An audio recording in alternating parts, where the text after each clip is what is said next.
देखिए, आप अपनी बुक एक बार साथ लेके बैठे तो बहुत अच्छा होगा। एनसीईआरटी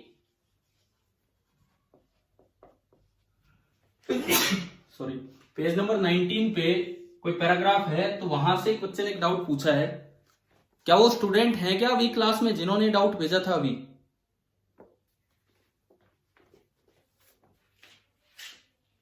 हाँ जी भाई, एक बार रिप्लाई दीजिए, क्या वो स्टूडेंट है अभी क्लास में जिन्होंने डाउट भेजा था अभी?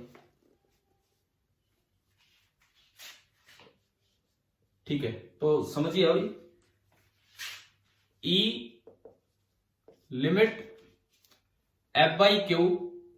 देखो, क्योंकि अब आपका अगले टेस्ट में आना तो यही 3 चैप्टर है, तो कहीं से कोई डाउट हो आप पूछिए आराम से। Limit q tends to zero. अब यहां पे एक पैराग्राफ लिखा है क्यू टेंड्स टू जीरो के बारे में, तो वो मैं बताता हूं क्या है। A practical way to get around the problem of keeping q undisturbed in the presence of q. देखो, ये कोई सोर्स चार्ज है, ये कोई सोर्स चार्ज है, और हमें इसका फील्ड यहां मेजर करना है।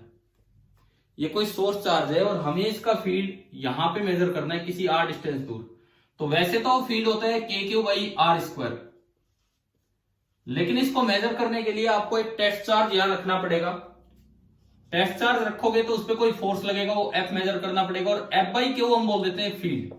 परंतु दिक्कत ये आती है, अगर इसने इस पे फोर्स लगाया तो भाई न्यूटन थर्ड लॉ, इस पे भी एक फोर्स लगेगा, तो हो सकता है कि ये डिस्टर्ब हो जाए, हो सकता है कि ये डिस्टर्ब हो जाए, और अगर ये दूर चला गया तो फील्ड कम हो जाएगा, तो आप तो एग्जैक्ट फील्ड मेजर ही नहीं कर पाए।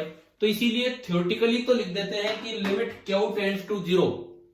थ्योरेटिकली तो लिख देते हैं limit q tends to zero, लेकिन प्रैक्टिकली क्या तरीका होता है कि क्यू को, सोर्स चार्ज को अनडिस्टर्ब रखा जाए, वो समझिए आप। तो ये लिखता है, a practical way to get around the problem of keeping q undisturbed in the presence of small q is to hold capital Q to its location by unspecified forces। भाई एक तरीका तो ये है, जैसे मान लो आपने एक बॉल लटका रखी है कैपिटल Q चार्ज की, सस्पेंडेड बॉल है, फ्रीली सस्पेंडेड बॉल, और इसकी वजह से आपको स्मॉल आर डिस्टेंस दूर फील्ड लिखना है। आप कोई स्मॉल क्यू लाते हो तो ये कुछ दूर चली जाएगी अगर वो लाइक चार्ज है, तो आप अनस्पेसिफाइड सोर्स बता दीजिए। अनस्पेसिफाइड फोर्स का मतलब है, जैसे यहां एक आदमी है और वो इसको रोक के रख रहा है, इस आदमी ने जो फोर्स लगाया वो अनस्पेसिफाइड सोर्स है। ये जो पेंडुलम बॉल है ये सोर्स चार्ज का काम कर रही है, तो अनस्पेसिफाइड सोर्स जो हमने नहीं दिखाया कहीं भी, वो ये है जो इस आदमी ने लगाया, किसको रोक के रखा और इस तरह से। ठीक है, अब क्या होगा, अब अगर आप इसको लेके भी आएंगे तो ये अपनी जगह से नहीं हिलेगा, और नहीं हिलेगा तो सही फील्ड मेजर हो जाएगा।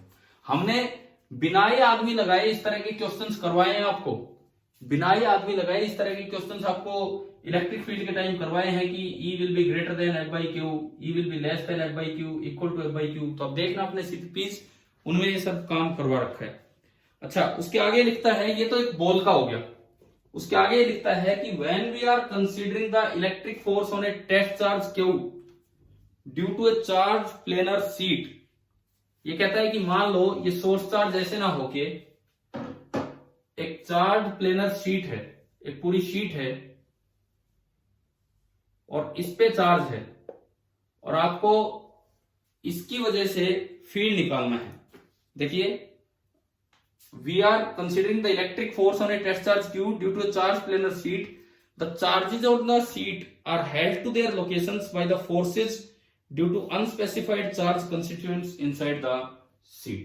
ये कहता है कि अगर आपको यहां कोई सोर्स चार्ज है कैपिटल Q, अगर मान लो यहां कोई सोर्स चार्ज है कैपिटल B, ये मैंने शीट थोड़ी सी बड़ी दिखाई कुछ थिकनेस की, क्योंकि कुछ तो थिकनेस होती है।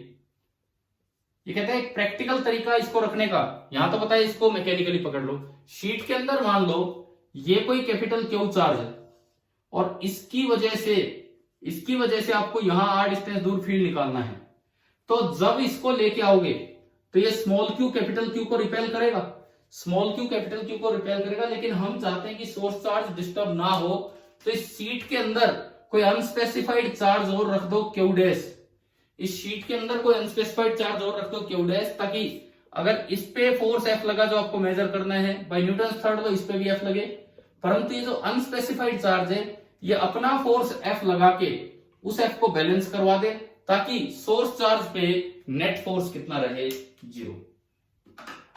देखिए दोबारा सुन लीजिए और ढंग से समझिए चीज। ये एक शीट थी, इसमें ये कोई सोर्स चार्ज था, इसकी वजह से मुझे यहाँ फील्ड निकालना है, इसकी वजह से मुझे यहाँ फील्ड निकालना है। तो मैंने क्या किया, एक टेस्ट चार्ज रखा और टेस्ट चार्ज पे फोर्स देखा, परंतु वो फोर्स इस पे भी लगेगा और वो हो सकता है थोड़ा मूव कर जाए। तो वो मूव ना करे मैकेनिकली तो हम इसे पकड़ नहीं सकते। तो आप क्या करो, इसी शीट के अंदर कोई अनस्पेसिफाइड चार्ज और फिक्स कर दो, क्यू डैश। इस तरह का फिक्स कर दो कि जितना फोर्स इस क्यू ने लगाया उतना ही फोर्स क्यू डैश ने लगा दिया होगा, ताकि सोर्स चार्ज पे नेट हुआ कि नहीं हुआ। क्या ये वाला मेथड क्लियर हो गया है कि नहीं, किस तरह से देखना है बताओ। इन लाइनों का मतलब क्लियर हुआ क्या था, ये अनस्पेसिफाइड सोर्स। मैं रेनू आपसे पूछ रहा हूं, आपने सवाल पूछा था, आपसे ही पूछ रहा हूं कि क्लियर हो गया है कि नहीं हुआ है अभी। ठीक है, इसके बाद देखें,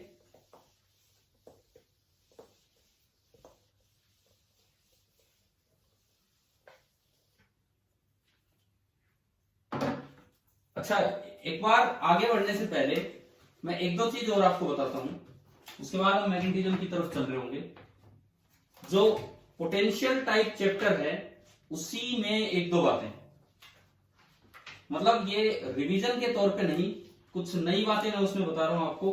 कि जो पोटेंशियल टाइप चैप्टर था, मतलब पोटेंशियल टाइप का क्या मतलब है कि उस तरह के क्वेश्चंस जहां पे आते हैं तो वहां पे हमें कुछ चीजों का यूज कर लेना चाहिए। एक तो एक एक्सपेंशन है जो हमें याद रखना चाहिए, पता नहीं पहले बताया है कि नहीं बताया है, ln of 1 plus x. Physics में जरूरत पड़ सकती है इसकी। ln ऑफ 1 प्लस एक्स, इसका एक्सपेंशन होता है x minus x square by 2 plus x cube by 3। इस तरह से अगली टर्म बोलो, आप बोलो अगली टर्म क्या आएगी, आप बोलिए अगली टर्म क्या आएगी अगर कहीं ये आता है तो। इस नहीं, प्लस प्लस या माइनस, माइनस माइनस, ये देखो ना, एक प्लस है एक माइनस है, एक प्लस है एक माइनस है, फिर प्लस। इस तरह सीरीज चलती है। लेकिन जो हमारे काम आ जाता है कई बार कि for small values of x, that is x बहुत छोटा हो 1 से, तो ऐसे में आप ये हायर टर्म्स को इग्नोर कर सकते हैं। तो अब आप ऐसे में बताओ कि ln ऑफ 1 प्लस एक्स क्या बनेगा। इसमें ये सीरीज है ln 1 प्लस एक्स। फिजिक्स में ये वाला पार्ट कम यूज होता है, लेकिन हो सकता है किसी क्वेश्चन में कहीं ना कहीं में भी इस तरह का यूज करना पड़ जाए। तो आप इस सीरीज का याद रखना, इस सीरीज को ध्यान रखना कि भाई किस तरह से क्या बताया गया है। जैसे मान लो मैं एक क्वेश्चन देता हूं आपको, इसी सीरीज को एक बार यूज करवाने के लिए। एक सवाल आ जाए, इस सीरीज को यूज करवाने के लिए मैं एक क्वेश्चन दे रहा हूं। देखिए एक कैपेसिटर है, सिलेंड्रिकल कैपेसिटर, एक कैपेसिटर है सिलेंड्रिकल कैपेसिटर। इस तरह का है कि उसका रेडियस बड़ा है। सिलेंड्रिकल कैपेसिटर में 2 प्लेट्स होंगी, परंतु उनके बीच का सेपरेशन कम है।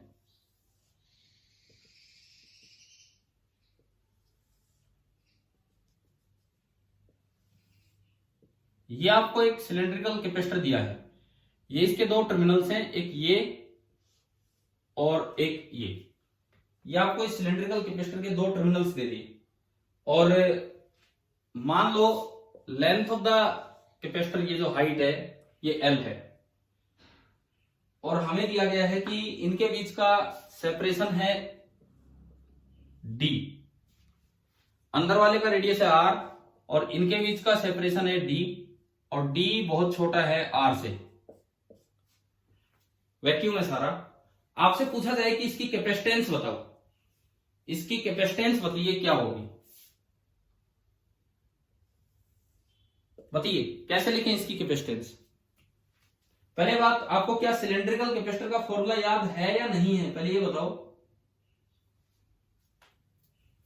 जहां तक मुझे याद है फॉर्मूला कुछ इस तरह का लिखा होगा आपने कहीं, 2 pi epsilon naught L upon ln of R2 upon R1। एक बार यूं बताओ, क्या ये याद आ रहा है कि हमने 3 कैपेसिटर पढ़े थे, spherical, parallel plate and cylindrical? हाँ जी बोलिए। अच्छा ये बता दो, पैरेलल प्लेट कैपेसिटर का क्या फॉर्मूला था कैपेसिटेंस का, ये बता दो। बोलिए पैरेलल प्लेट का क्या फॉर्मूला था? Parallel plate epsilon not a by D. तो ऐसे ही मैंने सिलेंड्रिकल का भी डेराइव करवाया था, वो ये था। अब ये क्वेश्चन आ गया और आपको इसका कैपेसिटेंस निकाल के आना है। तो देखो इसको किस तरह से सिंप्लीफाई करेंगे। आप इस डायग्राम को देखिए। पहली बात, क्या सवाल समझ में आ गया है क्या हम यहां पे यूज कर रहे हैं? पहली बात, R1 कितना है? R1 इस डायग्राम को देख के बताओ, अंदर वाले का रेडियस कितना है? R। और R2 कितना है? R2 R plus D. तो R2 बाई R1 कितना होगा? R2 बाई R1 है, डी कैसे हो गया? R plus D upon R, R plus D upon R। अलग अलग डिवाइड करोगे तो 1 प्लस डी बाई R, यह आपका आया 1 प्लस डी बाई R। अब देखो इसमें आपने ये कैपेसिटेंस यहां पे लिखना चाहा तो 2 pi epsilon naught L upon ln of 1 plus D by R, ln of 1 plus D by R। अब देखिए d बहुत छोटा है R से, it means d by R is very very much smaller than 1। अभी हमने पढ़ा था अगर x बहुत छोटा हो तो ln 1 प्लस x को आप क्या लिख सकते हैं बताओ? अगर x बहुत छोटा हो तो ln 1 प्लस x को क्या लिख सकते हैं? x लिख सकते हैं। तो इसको आपने x लिख दिया, ln 1 प्लस x को आपने x लिख दिया, तो ये आपका क्या बना? Capacitance is equal to 2 pi epsilon naught L upon d by R। R ऊपर गया, R ऊपर गया, तो ये देखो ये फॉर्मूला क्या है? Epsilon not into 2 pi RL divided by D। 2 pi RL के अंदर वाले का एरिया है कि नहीं? 2 पाई RL कर्व्ड सरफेस एरिया अंदर वाले का कितना है बताओ? कर्व्ड सरफेस एरिया अंदर वाले का कितना है? 2 पाई RL दिख गया होगा ना कर्व्ड सरफेस एरिया। और D क्या चीज है? दोनों कंडक्टर्स के बीच का सेपरेशन। तो हमारे पास क्या सेम ऐसा ही फॉर्मूला निकल के आ गए। देखो अगर ऐसा कोई केस आए तो कैपेसिटेंस को आप डायरेक्ट लिख सकते हैं एप्सिलॉन नॉट इनटू एरिया। अब एरिया के अंदर का लो या बाहर का लो कोई फर्क नहीं पड़ रहा, क्योंकि D बहुत छोटा है तो कोई ज्यादा डिफरेंस नहीं आएगा। कर्व्ड सरफेस का area divided by separation between these two. आप बताइए, अब ये सवाल, ये तो मैं आपको इसलिए बता रहा हूं यार, मान लो कोई टेस्ट लेने लगे इस तरह का दे दें, फिर वो आप कैलकुलेशंस में लगे रहेंगे। अगर ऐसा कोई भी सवाल आए सिलेंड्रिकल कैपेसिटर पे जहां पे दोनों के बीच का सेपरेशन बहुत कम है और रेडियस बहुत बड़ा है, तो ऐसे किसी भी केस में आपको डायरेक्ट फॉर्मूला लगा लेना है epsilon not into A by D, epsilon not into A by D. बस थोड़ा ध्यान ये रखना कि जो a है वो तो कॉमन ही होगा दोनों का, और d इन दोनों के बीच का सेपरेशन है। मतलब इसे नाम भी दिया जाता है, इसे बोलते हैं parallel limit on cylindrical capacitor. This is known as parallel limit on cylindrical capacitor.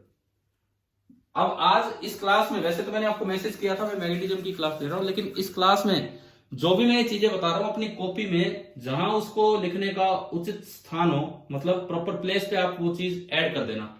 तो कैपेसिटेंस में जहां पैरेलल प्लेट कैपेसिटर पढ़ाया है आप उसके साथ ये वाला कॉन्सेप्ट ऐड कर देंगे, और हो सकता है कि इस पे कोई सवाल दे दिया जाए आज शाम के टेस्ट में।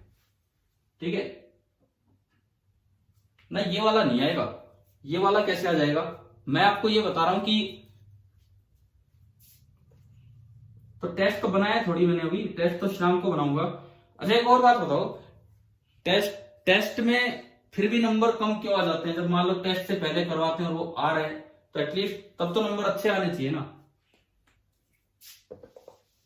चलिए दूसरी चीज सीखे आप, एक और चीज। मैं इसमें कोई पुरानी बात रिवाइज नहीं करवा रहा हूं आपको, कुछ नए कॉन्सेप्ट ही दे रहा हूं कि पोटेंशियल और कैपेसिटेंस से रिलेटेड क्या हो सकता है। हो सकता है कि मैं इस पे क्वेश्चन बना के दूं शाम को, ये मेरा ध्यान रह गया तो पक्का इस पे क्वेश्चन दूंगा, आप ये याद करके जाए ये चीज।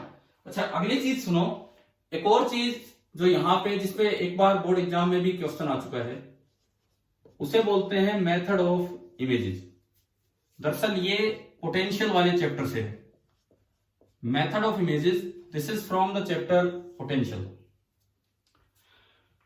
अगर मान लो ऐसा कहीं सवाल आता है कि एक लार्ज, बहुत ही बड़ी शीट है, this is a large conducting sheet,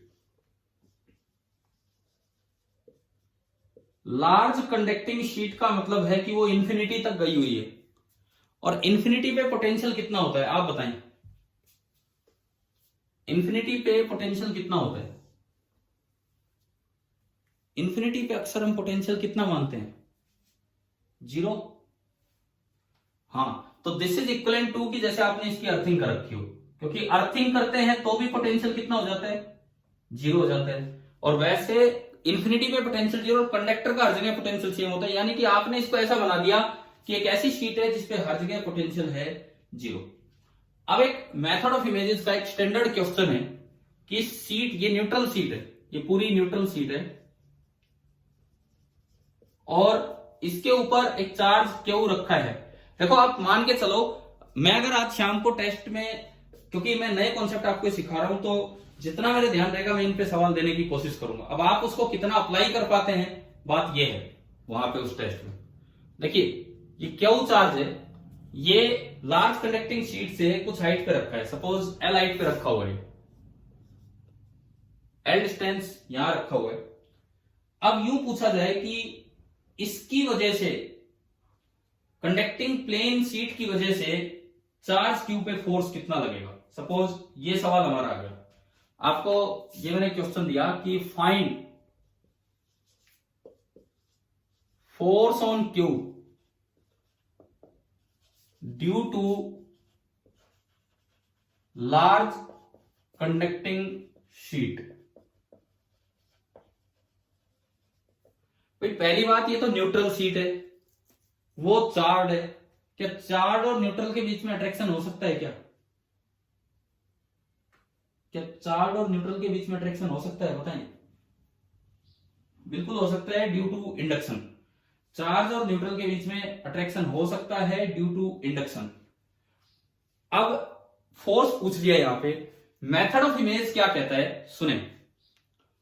आप ये बताओ इसका पोटेंशियल कितना है, पूरी शीट का पोटेंशियल कितना है, इस लार्ज शीट का, इस लार्ज शीट का पोटेंशियल कितना है? इस लार्ज शीट का पोटेंशियल है 0, क्योंकि ये लार्ज शीट है, इंफिनिटी तक जा रही है, यूं कहे अर्थिंग के इक्विवेलेंट है, इसका पोटेंशियल है 0। अगर एक डाइपोल होता, आप ये बताओ एक डाइपोल रखा है, डाइपोल के इक्वेटोरियल प्लेन पे पोटेंशियल कितना होता है, सोच के बताएं। डाइपोल के इक्वेटोरियल प्लेन पे पोटेंशियल कितना होता है, बताएं। डाइपोल के इक्वेटोरियल प्लेन पे पोटेंशियल कितना होता है? अरे ये डाइपोल है, एक प्लस क्यू चार्ज एक माइनस क्यू चार्ज, ये उसका इक्वेटोरियल है। इसका हर एक पॉइंट जितना दूर यहां से उतना दूर यहां से, तो जितना पॉजिटिव पोटेंशियल एक का होगा उतना नेगेटिव दूसरे का। Net potential on equatorial plane of dipole कितना होता है बताइए? 0। इसका क्या मतलब है कि ये जो प्लेन शीट है, आप इसे मान सकते हो कि this is like equatorial plane of a dipole. तो पहले डाइपोल कंप्लीट कीजिए। डाइपोल कैसे कंप्लीट होगा, ये एक अच्छा मेथड है, हाइपोथेटिकल मेथड है कि आप एक डाइपोल से रिप्लेस कर दो इस शीट को।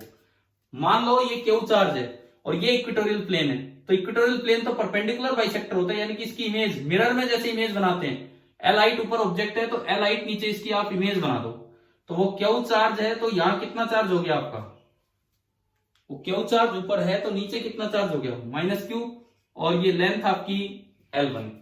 यानी कि आप इस शीट को हटा सकते हो by replacing this sheet by an equivalent negative charge, क्योंकि आपने इसे इस तरह देख लिया कि जैसे एक डाइपोल का ये इक्वेटोरियल है। देखो अट्रैक्शन होगा इस पे, क्यों अट्रैक्शन होगा पहले तो ये इससे सुनो भाई, इस पॉजिटिव की वजह से ऊपर की तरफ कुछ नेगेटिव चार्ज आया होगा शीट पे, और शीट पे नीचे की तरफ क्योंकि न्यूट्रल है कुछ पॉजिटिव आया होगा। अब नेगेटिव चार्ज पास है, नेगेटिव चार्ज पास है तो वो उसको अट्रैक्ट कर लेगा, पॉजिटिव दूर है तो वो इतना रिपेल नहीं कर पाएगा, तो इस वजह से नेट फोर्स अट्रैक्टिव होगा।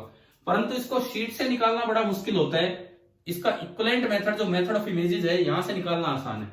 आप इसको शीट हटाओ और रिप्लेस कर दो इमेज चार्ज से। इमेज चार्ज इतना ही नीचे बना दो -q।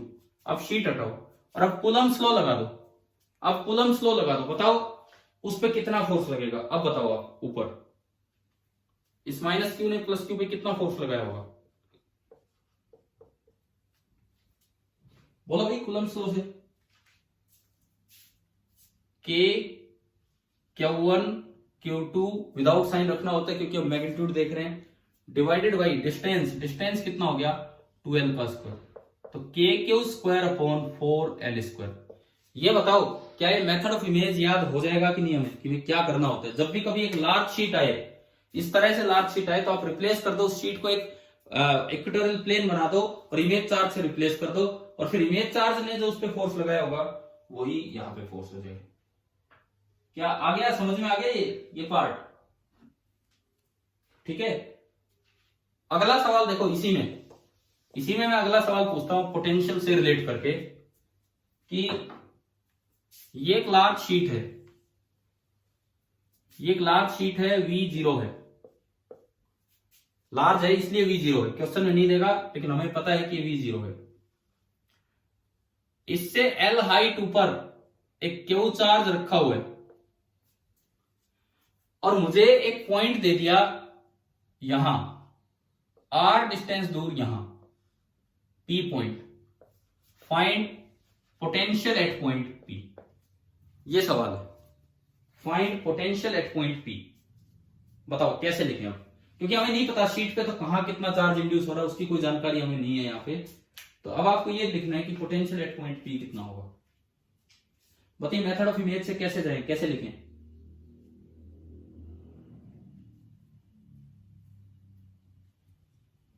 हाँ जी वैशाली, आप हो क्या क्लास में वैशाली? हाँ भाई वैशाली है क्या क्लास में? तो वैशाली आप ये बताओ, सबसे पहले मैं आपसे करवा रहा हूं ये क्वेश्चन, आप लगातार जवाब देते चलेंगे। लार्ज शीट है, लार्ज शीट है, उसका पोटेंशियल 0 रहना है, कंडक्टिंग शीट है, तो मैं इसको हटा के रिप्लेस करके बताओ, पहले तो बनवाओ इसका इक्विवेलेंट सिस्टम क्या बनाए। अगर मैं इस शीट को हटाऊं तो इक्विवेलेंट सिस्टम क्या बनाऊं, बोलो, अभी सिखाया था। हाँ, इसके नीचे इसकी एक मिरर इमेज बना दी। मिरर इमेज का चार्ज कितना रखूं ये बताओ, -q।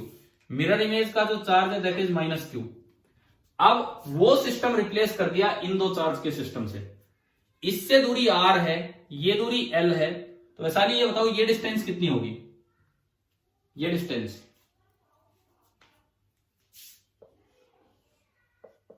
√2l² + r², बिल्कुल सही।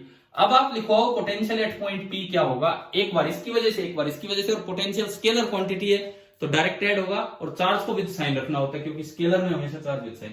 तो पहले इसका पोटेंशियल कितना होगा, यहां पोटेंशियल ड्यू टू पॉइंट क्यों स्क्वायर, क्यों स्क्वायर, क्यों क्या होता है KQ/R, और प्लस दूसरे का कितना होगा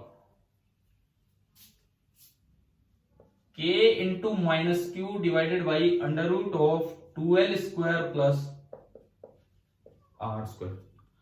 आप बताओ मेथड ऑफ इमेज में क्या ये वाला, तो मैंने फोर्स निकालना सिखा दिया, मैंने पोटेंशियल निकालना सिखा दिया, क्या ये सिस्टम इतना समझ में आ गया है कि नहीं, ठीक है। अब मैं एक तीसरा मेथड ऑफ इमेज में आखिरी इसमें सवाल ले रहा हूं कि मान लो फिर से वही शीट है,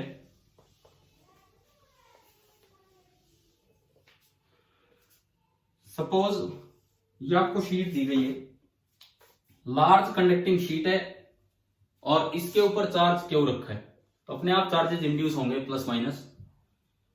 आपसे पूछ लिया कि find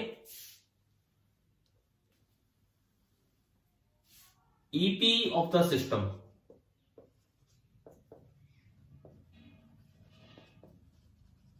find EPE of the system, इस सिस्टम का EPE कितना होगा। चलिए रेनू मैं आपसे ही पूछता हूं, आप जवाब दो। रेनू आप जवाब देंगे। सबसे पहले ईपी ऑफ द सिस्टम बताना है और ये एल लेंथ ऊपर रखा है। हाँ जी, पहला काम क्या करें बताओ, सबसे पहला काम क्या करें? हाँ, ये मान के चलो कि ये अर्थिंग दी हुई है या ये लार्ज शीट दी हुई है। पहला काम हमने किया कि इसको रिप्लेस किया डाइपोल से, इसको रिप्लेस कर दिया डाइपोल से, तो एल लेंथ नीचे आ गए और ये माइनस क्यू चार्ज है। शायद मैंने आपको पहले लॉकडाउन से पहले तो जब पोटेंशियल चल रहा था ये मेथड नहीं सिखाया ना उस समय, तो मेथड ऑफ इमेज, क्योंकि हमने सीधा कैपेसिटेंस स्टार्ट कर दिया था। हाँ तो अब सीखो ढंग से, क्योंकि हमने सीधा कैपेसिटेंस स्टार्ट कर दिया था उस समय, तो एक वीक ही बचा था टेस्ट में। ये देखो अब मुझे इसका interaction energy of the system लिखनी है। जो पिछला सिस्टम था, दो चार्ज के सिस्टम की इंटरेक्शन एनर्जी कैसे लिखते हैं हम? इसका यू कैसे लिखा जाएगा बोलो, क्या फॉर्मूला होता था दो चार्ज के सिस्टम का? रेनू आपसे पूछ रहा हूं, क्या फॉर्मूला होता था?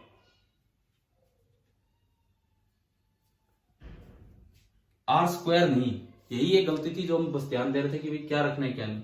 दोबारा बोलो क्या फॉर्मूला है? के Q1 वो तो Q है, Q2 ये माइनस Q है, और डिवाइडेड बाई R कितना है 2L। तो ये आया minus k q square upon 2L, minus k q square upon 2L। But ये आंसर नहीं होगा।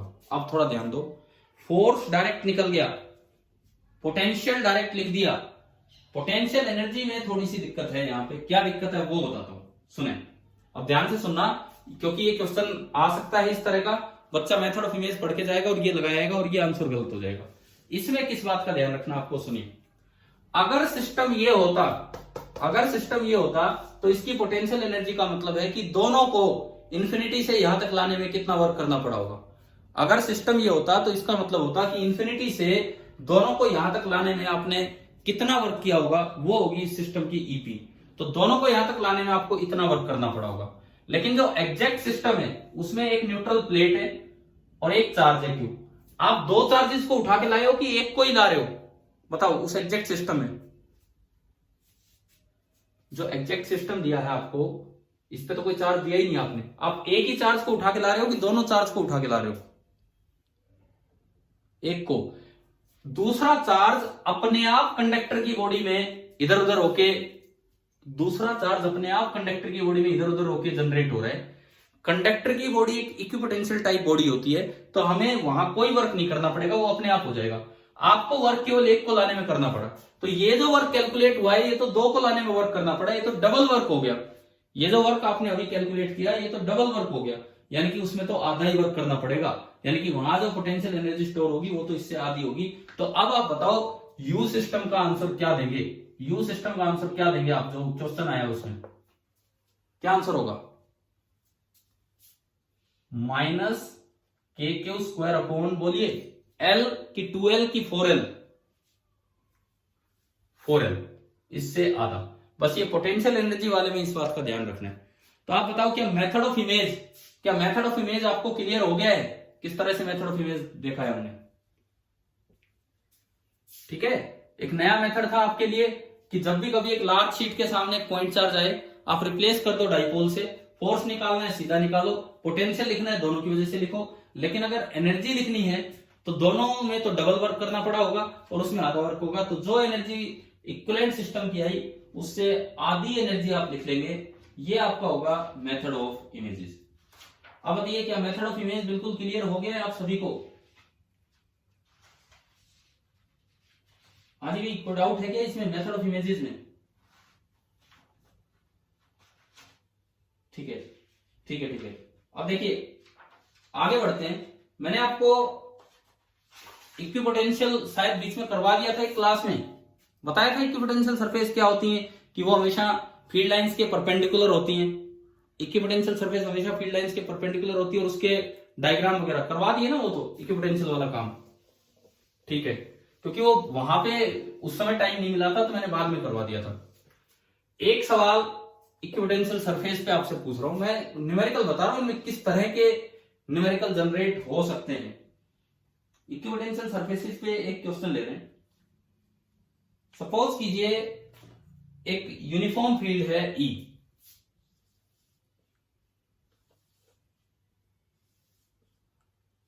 हमने आगे की तरफ एक यूनिफॉर्म फील्ड E अप्लाई किया, आगे की तरफ एक यूनिफॉर्म फील्ड E अप्लाई किया, और इसमें कोई डाइपोल रखा है, इसमें कोई डाइपोल रख दिया P के अलोंग। अगर मैं इसमें दिखाऊं तो इसमें मैंने एक डाइपोल रखा है अलोंग P, इस तरह से P E के अलोंग आपने एक डाइपोल रख दिया। अब आपको यह बताना है कि आप एक इक्विपोटेंशियल सरफेस दी है, वो डाइपोल के चारों तरफ एक स्फेरिकल सरफेस है, हमें दिया गया है जैसे ये एक पॉइंट डाइपोल है भाई, ये बड़ा नहीं है, ये पॉइंट डाइपोल है, इसके चारों तरफ एक स्फीयर है, इसके चारों तरफ एक स्फीयर है, दिस इज इक्विपोटेंशियल स्फीयर,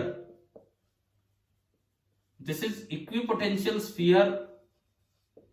तो आपको बताना है फाइंड इट्स रेडियस, इस इक्विपोटेंशियल स्फीयर का रेडियस क्या होगा in terms of E and P, in terms of E and P।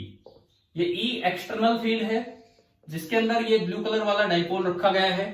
देखो हमने वो वैसे पढ़ लिया इक्विपोटेंशियल सरफेस क्या होती है, सिंपल आपके उसी तरह के क्वेश्चंस भी आते हैं, लेकिन अगर थोड़ा अच्छे न्यूमेरिकल टाइप बना के दिए जाने चाहें तो ये इस तरह से पूछ सकते हैं कि भाई ये एक डाइपोल है, पॉइंट डाइपोल है, इसके चारों तरफ एक इक्विपोटेंशियल सरफेस बन रही है और उसका रेडियस है R। तो आपको बताना है R की वैल्यू क्या होगी अगर एक्सटर्नल फील्ड E है और डाइपोल मोमेंट है P। कैसे निकालें देखो तरीका सुनो। पहली बात, क्या क्वेश्चन समझ में आ गया है कि नहीं, क्या सवाल है? हाँ भाई, क्वेश्चन क्लियर है सभी को, किस तरह से क्या क्वेश्चन है? ठीक है, आप ये बताओ इक्विपोटेंशियल सरफेस के फील्ड लाइन या फील्ड पैरेलल होता है कि परपेंडिकुलर होता है? बताइए। परपेंडिकुलर, यानी कि किसी भी जगह अगर आप देखोगे, इवन अगर आप यहां भी देखोगे तो फील्ड परपेंडिकुलर होगा। यहां अगर देखते हो तो सरफेस ऐसे है, यहां अगर देखते हो तो सरफेस ऐसे है, किसी भी जगह इक्विपोटेंशियल सरफेस पे E जो होता है वो E परपेंडिकुलर होता है, यानी कि E पैरेलल की वैल्यू कितनी होनी चाहिए? 0। एक सीधा रिजल्ट है कि इक्विपोटेंशियल सरफेस पे किसी भी जगह जो E पैरेलल होगा दैट विल बी 0, कहीं भी E पैरेलल नहीं हो सकता है। क्या मतलब इस बात का? सुने, यहां अगर मैं बात करूं तो इस डायरेक्शन में कोई फील्ड नहीं होगा, यहां अगर मैं बात करूं तो इस डायरेक्शन में नेट फील्ड नहीं होगा। भाई एक तो एक्सटर्नल फील्ड आपने अप्लाई कर रखा है, एक डाइपोल ने अपना फील्ड जनरेट कर रखा होगा। यहां अगर मैं बात करूं तो इसके पैरेलल, इक्विपोटेंशियल सरफेस के पैरेलल कहीं कोई फील्ड नहीं होगा। मैं अगर यहां बात करता हूं तो इक्विपोटेंशियल सरफेस के पैरेलल कोई फील्ड नहीं होगा। ये जो मैंने 4 टेंजेंट्स बना के दिखाई हैं, इनके अलोंग जो नेट फील्ड होगा वो 0 होना चाहिए। केवल इतनी सी बात से सवाल बन गया और एक छोटी सी इक्वेशन से आंसर आ जाएगा। लेकिन अगर आप ये कॉन्सेप्ट दिमाग में नहीं रखेंगे तो इस तरह की चीज सोल्व नहीं कर पाएंगे। चलो अब आप इस पे ध्यान दो, इस जगह 2 फील्ड है, यहां पे 2 फील्ड है और दोनों फील्ड टेंजेंशियल है सरफेस के, एक एक्सटर्नल फील्ड है और एक डाइपोल का फील्ड है। पहले बताओ, मैं टॉप पॉइंट की बात कर रहा हूं, एक्सटर्नल फील्ड लेफ्ट की तरफ है कि राइट की तरफ है? एक्सटर्नल फील्ड लेफ्ट की, हाँ राइट की तरफ। जो एक्सटर्नल फील्ड है वो आगे की तरफ है और वो कितना है? E है। एक्सटर्नल फील्ड आगे की तरफ है और वो E है। और जो डाइपोल का फील्ड होगा, डाइपोल के लिए ये पॉइंट एक्सिस पे है कि इक्वेटोरियल पे? डाइपोल के लिए ये पॉइंट एक्सिस पे है कि इक्वेटोरियल पे?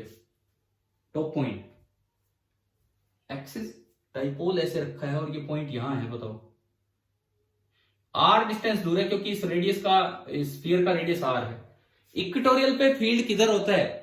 P के अलोंग या P से अपोजिट? P से अपोजिट। तो यहां जो इस डाइपोल का फील्ड होगा वो P से अपोजिट, मतलब पीछे की तरफ होगा। पॉइंट डाइपोल, शॉर्ट डाइपोल के फील्ड का क्या फॉर्मूला होता है इक्वेटोरियल पे? बताओ। r डिस्टेंस दूर, क्या फॉर्मूला होता है? So k into p upon r cube, k p by r cube. अब देखो आगे फील्ड है E, पीछे फील्ड है के पी बाई आर क्यूब, तो नेट फील्ड या तो आगे होगा या पीछे होगा, परंतु क्वेश्चन में दिया है कि ये एक इक्विपोटेंशियल सरफेस है। इक्विपोटेंशियल सरफेस के तो अगर फील्ड होगा तो केवल परपेंडिकुलर होगा, उसके पैरेलल फील्ड हमेशा कितना होता है? 0। ये कॉन्सेप्ट यहां यूज हो रहा है, आप देखो इसमें। तो टॉप पॉइंट पे बताओ, अगर फील्ड आया तो E पैरेलल आ जाएगा, अगर E बड़ा हुआ तो फील्ड आगे, केपी बाई आर क्यूब बड़ा हुआ तो फील्ड पीछे। लेकिन अगर फील्ड आया तो E पैरेलल आ जाएगा।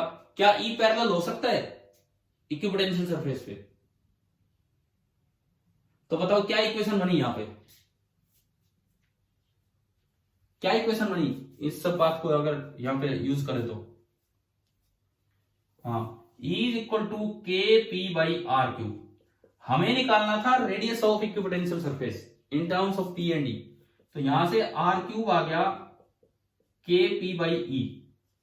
अब K होता है 1/4 पाई एप्सिलॉन नॉट, तो R निकल के आया P upon 4 pi epsilon not into E, और पूरे की पावर होगी 1/3। P upon 4 pi epsilon not into E and पूरे की पावर आपकी होगी 1/3। देखो मैं कुछ अलग अलग क्वेश्चंस आपको करवा रहा हूं, हालांकि मैंने मैसेज में डाल दिया था कि मैग्नेटिज्म पढ़ाएंगे, लेकिन कोई बात नहीं, अभी ये क्लास तो इसी पे ही चल रही है। आप ये सारी बातें अपने नोट्स में ऐड करते चले भाई, जहां उसकी जगह हो।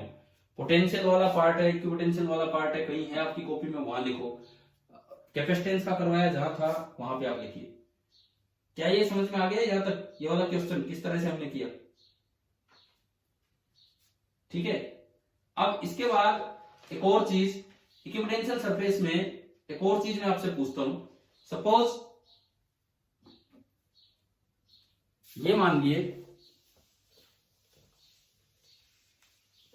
जब ड्राइंग की जाती है इक्विपोटेंशियल सरफेस की, जैसे पॉइंट चार्ज के अराउंड, पॉइंट चार्ज के अराउंड जब आप इक्विपोटेंशियल सरफेस बनाते हैं तो आपने एक रेडियस बनाया R1 और एक स्फेरिकल सरफेस बनती है, दूसरा रेडियस बनाया R2 और इनके बीच का गैप कम रखते हो, तीसरा रेडियस आप बनाते हैं R3, लेकिन अगली बार जो गैप है, अगली बार जो गैप है, ये गैप ये थोड़ा ज्यादा कर देते हो, अगली बार जो गैप है ये थोड़ा ज्यादा कर देते हो। मतलब क्या कि R2 माइनस R1 कम है और R3 माइनस R2 ज्यादा है। इसका क्या रीजन है बताइए? ये गैप कम ज्यादा दिखाने का क्या रीजन है? क्योंकि वैसे तो कोई भी स्फीयर बनाओगे, वैसे तो आप कोई भी स्फीयर बनाओगे वो सारे इक्विपोटेंशियल है, क्योंकि इसकी जो फील्ड लाइंस होती है वो ऐसे बनेगी, इसकी जो फील्ड लाइंस है वो ऐसे बनेगी। तो आप कोई भी स्फीयर बना लो वो सारे इक्विपोटेंशियल है। फिर भी हम ऐसा क्यों करते हैं कि पास वालों का गैप कम रखते हैं और दूर वालों का गैप ज्यादा रखते हैं? बताइए, इसका जवाब दीजिए, लॉजिकली इसका क्या जवाब है? हाँ देखो सुनो, ये जब आप एनसीईआरटी के इक्विपोटेंशियल सर्फेसेज वाले क्वेश्चंस करेंगे तो उनमें जरूरत पड़ेगी इन चीजों की। तरीका सुनो, मतलब क्या बताया था यहाँ पे। देखो जब भी इक्विपोटेंशियल सरफेस दिखाई जाती है तो दो कंसेक्यूटिव सरफेसेज के बीच का पोटेंशियल डिफरेंस सेम लिया जाता है, दो कंसेक्यूटिव सरफेसेज के बीच का पोटेंशियल डिफरेंस सेम लिया जाता है। अब देखो सपोज यहां पोटेंशियल है 4 वोल्ट, भाई बताओ फील्ड के डायरेक्शन में इलेक्ट्रिक पोटेंशियल डिक्रीज करता है कि इंक्रीज करता है? बताइए आप। फील्ड की डायरेक्शन में, फील्ड की डायरेक्शन में इलेक्ट्रिक पोटेंशियल क्या होगा? डिक्रीज। मान लीजिए यहां पोटेंशियल हो गया 3 वोल्ट, तो अगली सरफेस आपको वहां दिखानी होगी जहां पोटेंशियल 2 वोल्ट हो जाएगा। इक्विपोटेंशियल सरफेस ड्रॉ करते वक्त एक बात का ध्यान ये रखना होता है कि अगर यहां दो कंसेक्यूटिव सरफेसेज के बीच का गैप 1 वोल्ट लिया तो अगले दो के बीच का गैप भी 1 वोल्ट ही लेना है। अब जो 2 वोल्ट वाली सरफेस है वो यहां नहीं मिलेगी, थोड़ा दूर मिलेगी, तो ये आपको 2 वोल्ट लेनी होगी। उससे अगली लेंगे 1 वोल्ट, वो और भी दूर मिलेगी। अब इसका रीजन सुनो क्या है, क्यों ये दूर होती जा रही है। पहली बात, आपको ये गैप बराबर लेना होता है, जितना गैप यहां लिया उतना ही गैप यहां लिया। अब dv का वेक्टर फॉर्म में फॉर्मूला होता है minus E dot d r. पढ़ा ये रिलेशन आता है हमें, dv is equal to minus E dot d r. dv का जो वेक्टर फॉर्म में फॉर्मूला है that is minus E dot d r. ये तो हम जानते हैं ना, क्योंकि मैंने आपको इस तरह के 2 बार टाइप करवा रखे, ई से v निकालना और v से e निकालना। आता ही होगा यार, वो तो +1 में भी पढ़ा था, फिर +2 में भी पढ़ा इस तरह का। तो dv का फॉर्मूला होता है minus E dot d are. अगर मैं मैग्नीट्यूड की बात करूं, मान लो ई और डी आर सेम डायरेक्शन में है, तो dv का जो मैग्नीट्यूड है that is mode of e into mode of D R. क्योंकि माइनस और एंगल वो सब चीजें तो प्लस माइनस के लिए आ जाती हैं। अगर आप एक ही डायरेक्शन में जा रहे हो, ई और डी आर सेम डायरेक्शन में है, तो mode of dv is equal to E into d r. D r का मतलब है उन 2 सरफेसेस के बीच का सेपरेशन। तो डी आर कितना आया, देखिए यहां से डी आर कितना आया, मोड ऑफ dv अपॉन ई। जो आपका डी आर निकल के आया वो आया मोड ऑफ dv अपॉन ई। पहले तो ये बताओ, क्या ये फॉर्मूला ध्यान है, ये मैंने क्या लिखा है, याद है आपको, कॉपी में कर रखा होगा आपने, ठीक है। उससे ये कैसे लिखा, माइनस और कोस 180 वगैरह मिलके प्लस हो जाएंगे, या कोस 0 भी होगा तो माइनस रहेगा, लेकिन हम मैग्नीट्यूड लिख रहे हैं, क्योंकि 4 से 3 जाओगे तो पोटेंशियल चेंज -1 वोल्ट है, लेकिन हम 1 वोल्ट लिख रहे हैं उसका मैग्नीट्यूड। तो यहां से डी आर निकाला, डी आर मतलब इन 2 पॉइंट्स के बीच का सेपरेशन, वो आया dv by E. Mode dv यहां से यहां जाने में बताओ मोड dv कितना है, यहां से यहां जाने में मोड dv कितना है, 1 वोल्ट। और यहां से यहां जाने में मोड dv कितना है, यहां से यहां 3 से 2 1 वोल्ट। क्लियर। तो इधर से इधर जाने में और उधर से उधर जाने में मोड dv सेम है, लेकिन ये डिस्टेंस मैं इसे बोलता हूं dr, और ये डिस्टेंस इसे मैं बोलता हूं dr डैश। ये dv ये dv डैश। अब देखो यहां से अगर मैं dr निकालूं, पहले मैं dr निकालूं, मोड dv अपॉन ई, dr डैश निकालूं, मोड dv डैश अपॉन ई। dv और dv डैश सेम है, परंतु e कहां स्ट्रोंग है, बताओ। पॉइंट चार्ज के पास ई स्ट्रोंग है, पॉइंट चार्ज से दूर ई स्ट्रोंग है।